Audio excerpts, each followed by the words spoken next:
go join the Hoven tab over there. Good afternoon, everyone. This is an exciting season of our year. We are heading up now on the 250th anniversary, a celebration for our country. And I think I can say that we are very fortunate to live in the greatest land, in my view, in the history of the world. And we can be enormously thankful and grateful to those who have come before us, who have sacrificed and served to make that possible for the rest of us. And as we think about this 250th anniversary, it's also a good time to reflect on many of the things that we've been able to accomplish and the issues that we've been trying to address here in the United States Senate. First and foremost, of course, right now, as you know, is the housing bill. Just passed. It's going to be taken up by the House later and hopefully signed into law by the President. It gets at the very heart of an issue that I think is really important to the American people, and that's the issue of affordability. You know, home ownership has always been considered to be part of that American dream. And to be able to, you know, put your flag in the ground and have some place where you can take care of your family, this legislation is going to make that more possible. And I can't think of anything that is a better way to celebrate the 250th anniversary of this country than making it easier for people to pursue the American dream of home ownership. And as we think about wrapping up this session of the Congress, and as we get into the upcoming election, Republicans continue to stay focused on keeping our country safe, on safe streets, on having the American people have more money in their pockets and better opportunities to get ahead. That's what our focus has been and will continue to be, and we look forward to you know, the days ahead and hopefully more victories for the American people. Senator Barrasso, the whip. Well, we are getting ready to celebrate the 250th birthday of the nation, and of course it's the 250th anniversary of the signing of the Declaration of Independence. When you take a look at this, it's as iconic. It is a piece of art. It is a masterpiece, and I believe that we don't read it and go to it frequently enough. Basically, it's a letter of complaint to the King of England, and it says, you've done this, and you've done this, and you've done that, and we are now done with you. People were very religious. They talk 4 times in this about the Creator. We are endowed by our Creator with certain unalienable rights, including life, liberty, and the pursuit of happiness. It says the power comes from God, not from the king. And then we as individuals loan that power to the government. It talks about freedom, it talks about liberty, and we use those words interchangeably. But in fact, they're different. Freedom is we're freedom to say and do and think what we want. Liberty means those are guaranteed, protected rights that we all have. 56 individuals signed this. The oldest was Ben Franklin, and he was 70. 3 people signed it who were 26 years old. Of course, right down there is John Hancock. The famous John Hancock signed it in the center, saying the king could see who it was. He'd be the one that he'd come after first. There's a man named Stephen Hopkins, and you see his signature, he was moving his hand, and it's crooked, and he wrote it in a way. He said, you know, because he had a tremor, a medical tremor, and he said, my hand trembles, my heart does not. They end this by saying, we pledge our life, our fortunes, and our sacred honor, and they pledge it to each other and to all of us. And as a result of 250 years, we have had freedom, liberty, and American greatness. And because of this great document, our best days are still ahead. And let me just reiterate, that was 250 years ago. A year ago, we passed the Working Families Tax Cuts legislation, and we will celebrate the 1-year anniversary of that on July 1st here in the Senate. But one of the things that came out of that were these Trump accounts, and those Trump accounts go live on July 4th, and that's an opportunity for people in this country to save and to provide a better future for their kids. And so that was just one feature of the many that were included in that legislation. And so we will be celebrating 250 years of American history and freedom, And the sacrifices that those who came before us made. Will also be celebrating the one-year anniversary of the Working Families Tax Cuts legislation. Leader Thune, you've expressed your frustrations with the president about how he handled FISA, about how he handled Jay Clayton, dealing with the fund for the rioters. Do you have to express to the president some of your frustration with him, the idea that he's been jerking the Senate around the past couple of weeks? Look, we have very candid conversations. I am very direct with the president. I shoot straight with him, and vice versa. And we at times have differences of opinion, but I think the important thing is the issues that really matter to the future of this country and to the American people, we have been united on. And we continue, as we move forward, to look for those opportunities where this team can pull together, House, Senate, and President and his team in the White House, on issues that are going to make this country safer and stronger and more prosperous. And so the conversations that we have about those issues are regular. And yes, and sometimes we have differences of opinion, but the one thing that we all agree on is we have an alignment of incentives. And as I said before, that's to keep the country safe, to put more money in the pockets of the American people, and to give them better opportunities to get ahead. Are you okay with the firings that are underway in the Intelligence Committee by Bill Pulte and Senator Cotton? Are you okay with those firings as well? Well, look, I think that there is a general agreement among Republicans and Democrats, as I had this conversation with Democrats as well, that there are things about the Office of D&I that can be made more efficient, more effective, and streamlined. And frankly, I think that's something that many of us agree on. And how they go about that obviously is something that we'll want to have some visibility into, and Senator Cotton and his committee and the rest of us here who care about intelligence and national security matters, I expect will have some input into that. But I think it's fair to say that there is a consensus view around here that it is time for the ODNI to be scaled down. We've got great intelligence services in this country, and at least that's my view, and I can't speak for everybody here, but the conversations I've had with people suggest to me that there is an interest in doing something that makes that agency more effective and more efficient. I don't know. Senator Cotton, those firings?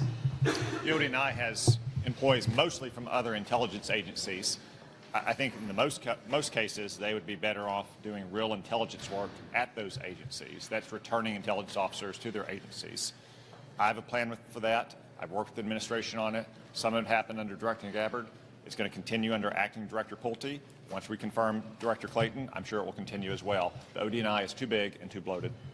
Leader Thune, are you concerned that any agreement that's made with Iran, that you won't be able to trust Iran to actually follow through with any agreement that you end up coming, or the United States end up coming with them to end this war? I think any agreement with the Iranians is, again, it's the trust but verify. I just don't think that these are people who have a history and have proven in the past not to be honest brokers or be trustworthy.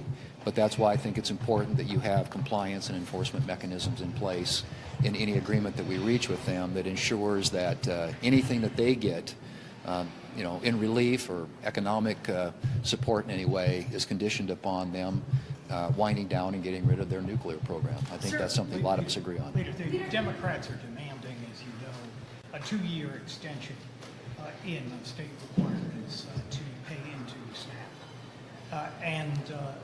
That is the price that they're trying to exact for supporting the Farm Bill. You sit on the Ag Committee.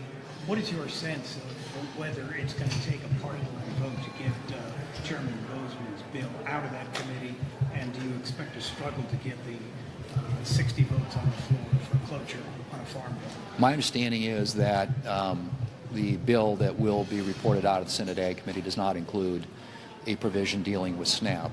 I think most of us believe that SNAP, like many other programs, benefits from reforms. And I think there were reforms in the bill we passed last summer, some of which are work requirements. And by the way, those work requirements were less strenuous, less restrictive than the work requirements included in the Clinton administration 30 years ago. But I think that that's something that most Americans agree with. And I think that those types of reforms are reforms that ought to take effect. And then there were some reforms that dealt with how states were using the program, and there were states that were taking advantage of it and abusing the program. So I think those reforms were a big part of what we did last summer. I think they're reforms that the American people largely would support. And so I would hope that we can execute on moving a farm bill based upon the components of that farm bill and not try and undo something we did last summer that many of us supported and agree with because we believe they're the right policies. What is Congress's role in approving whatever comes out of this deal with Iran in 60 days? What do you hope the Senate will do? Well, I think the Senate, we're obviously, many of us are anxious to hear more about it, which we hope to. Many of the people who would brief us on that are overseas right now involved in the negotiations. But, you know, my assumption is that, as always, there are certain notification requirements that are included in legislation that we passed that we have voted on in the past. And if there is some deal that is struck, I would expect at some point Congress would have some sort of vote on it. And whether that's a resolution of disapproval or something, I don't know the answer to that. One more. Congress should have visibility. GOP senators tomorrow. What do you expect out of that? And can you respond to the Dear Colleague letter that Senator Scott sent out? I think that there are many things that were mentioned probably in that letter that all of us are supportive of. I think the question is we have to figure out how do we maximize our opportunity, optimize the chance to get as much done as we can in the amount of time that we have left between now and the midterm elections.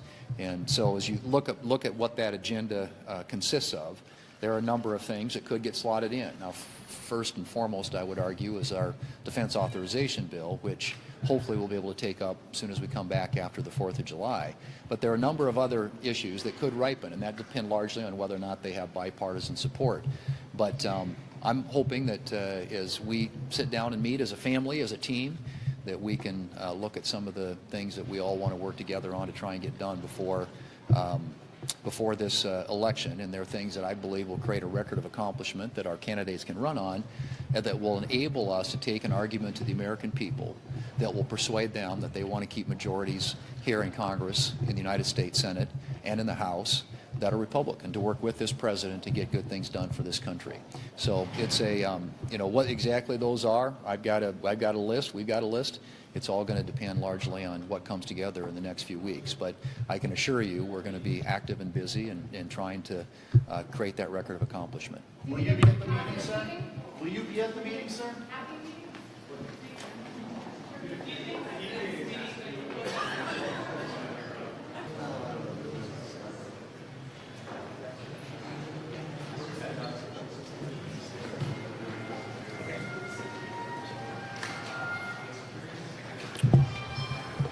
Okay, good afternoon, everyone. Thanks for waiting. Thank you to Senators Blumenthal and Klobuchar for joining us, or Klobuchar and Blumenthal, not seniority, but leadership. Got to get it the right way, for joining us today. Look, everywhere you look, the Republicans are one big hot mess. Everywhere. So many different things. Donald Trump's agenda of cost, chaos, corruption is terrible for America, and it's despised by the American people. Look at this failed and reckless war. What did Americans get out of the last 100 days of this war? Well, a $100 billion bill, 13 lives lost, 500 people injured, gas prices up, inflation up. Iran, they're the big winners. Trump was such a poor negotiator, they just took him to the cleaners. $300 billion fund, sanctions relief, more control over Hormuz than he had before it started, and a more radical, emboldened regime. That's not strength, it's surrender. So Americans got worse than nothing from this war. We're worse off than before it started.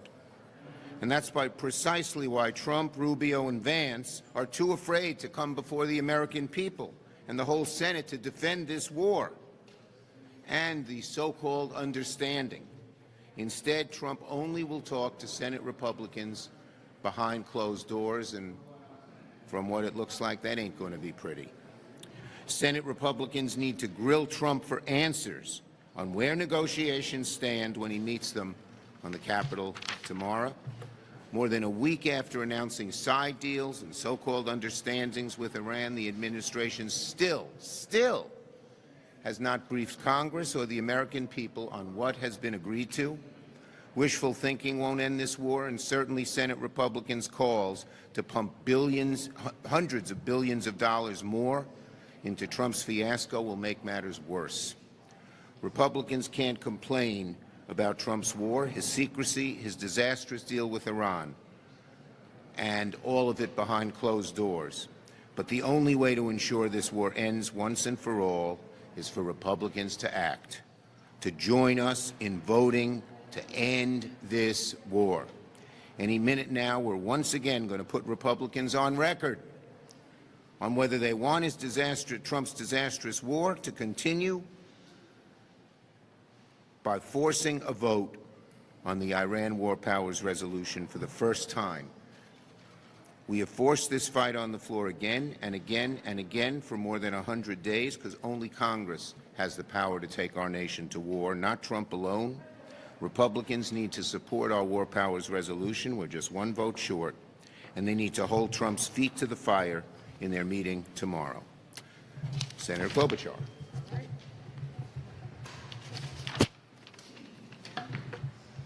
Thank you, Chuck. So, what is this about?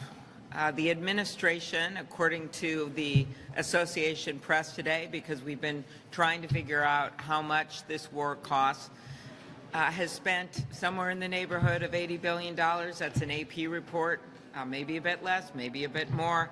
That's a lot of money. You add that to the $70 billion they just put out in extra funding to ICE, that would be $150 billion.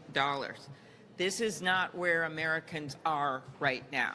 This is not what they want them to be spending their money on. What do they care about? Well, inflation is eating up any wage increase that they have.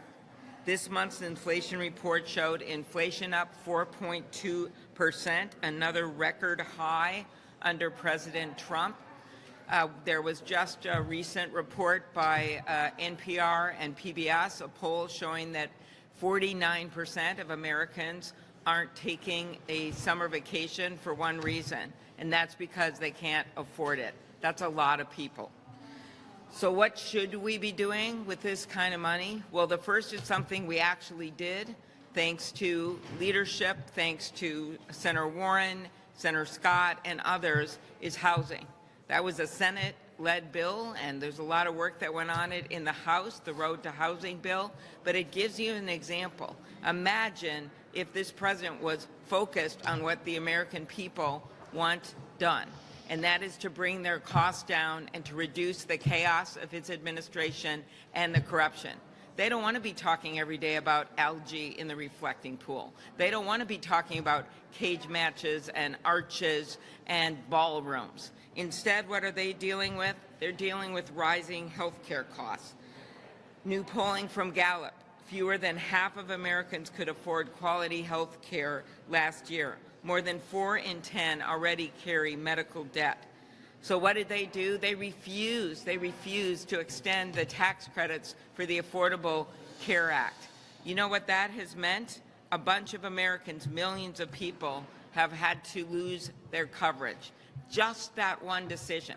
He literally sent money to Argentina, the same amount of money as would have been spent on a year of Affordable Care Act tax credits. These are misplaced priorities. Instead of the $80 billion estimated on this war, we could extend those health care premium tax cuts for 2 more years. Another thing Americans want us to focus on, child care. 80% say the ability to find or afford child care is a major problem. Senate Democrats have come out with a plan to bring down child care costs, to actually do something about this. But what is President Trump talking about? His reflecting pool, his name on the Kennedy Center. So as we come upon the anniversary of this country, of which we are proud, the 250th anniversary, we also sadly come on another birthday, and that is the big, beautiful betrayal of a bill is 1 year old next week. And what has that meant? More than 4 million people, including over 800,000 children, have lost access to affordable food through SNAP.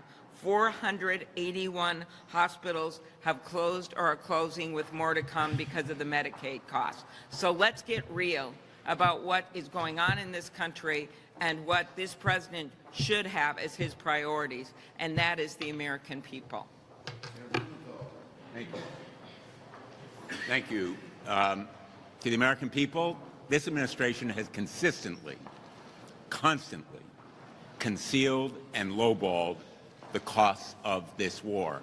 As a member of the Armed Services Committee, I can tell you this number is only a portion of what the cost to taxpayers have been. But of course, the tax and the cost to taxpayers are also at the grocery stores, at the gas pump, purchases of everything from mattresses to medical devices, and in lives. It isn't only Americans who have lost their lives. There are thousands of Iranians who have been buried.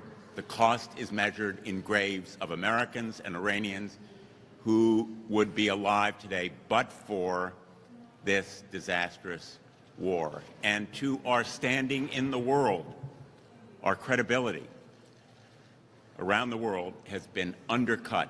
The Chinese are watching, and so is the rest of the world, how lame and inadequate our bargaining position has become in these negotiations. It isn't only that we are providing sanctions relief worth tens of billions of dollars or unfreezing of assets, which is a windfall. It is the timing. Their benefits are up front. We are on our back foot. We are sacrificing our leverage in these negotiations by giving away a lot of our leverage in the sanctions and the frozen assets that now will be released to the Iranians to be used as they wish, not to buy American agricultural products. So I hope we are going to have a permanent peace. I hope we can avoid a restart of this disastrous, unnecessary conflict. But it will depend on smart, strategic negotiations and on a determination to have peace, not imaginary or magical thinking. Republicans should join us this afternoon in this War Powers Resolution. It is the path for Congress to signal that we want an end to this conflict and for bipartisan support in ending it. American families can't afford this administration's magical thinking any longer. The War Powers Resolution should pass today. I hope these negotiations will be successful, but ultimately, the linchpin will be verification, inspection. The disagreement that has come out of Switzerland between Vance and the Iranians is profoundly important as a signal for what is ahead. Because if the Iranians don't allow ironclad, airtight inspection, there will be no agreement, and any agreement should come to Congress. Thank you. Leader Schumer. Good afternoon. Thank you. Republicans contend that the Save America Act is popular with the public here. Do you worry that they could try to boomerang this on some of your vulnerable members by saying that you're not for this bill? The American people know what a disaster this is. They know that it would remove 20 million people from the voting rolls. And so the American people are totally on our side on this issue. Yes. What do you think of Israel's role in this attempted MOU agreement where they're bombing Lebanon? Ben-Gvir has come out and said we should not Look, adhere to it. this war is disgusting, and we hate it. and it should be ended immediately. Yes, back there.